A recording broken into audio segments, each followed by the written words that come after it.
Hello viewers, আমি এটা হচ্ছে আমাদের ওয়ার্নার্স রবিনে একটা এলাকাতে গতকাল গিয়েছিলাম। এখন জর্জিয়াতে প্রচণ্ড গরম, বাইরে যাওয়া যায় না, 100 ডিগ্রি ফারেনহাইট, আর বাইরে গেলে প্রচণ্ড রৌদ্রের একটা তাপ সহ্য করতে হয়।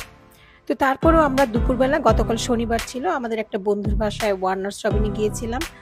তো সেইখানে ওদের বাসায় তো গরম, খুব একটা বাইরে যাওয়া যাচ্ছিল না, তারপরেও আমি একটু বাগান দেখে আসলাম, ওর বাসাটা একটু দেখে আসলাম।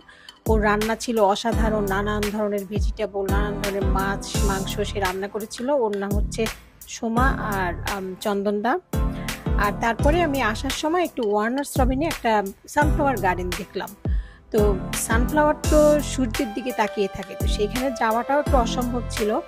আমি নিজে খুব একটা যেতে পারিনি, তবে আমি একটু গার্ডেনটার ছবি তুলে আনলাম, আপনাদের সাথে শেয়ার করলাম।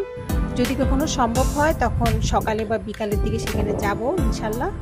তো তখন আরও অনেক ভিডিও করে নিয়ে আসবো। ধন্যবাদ, আপনারা ভালো থাকবেন। আল্লাহ হাফেজ।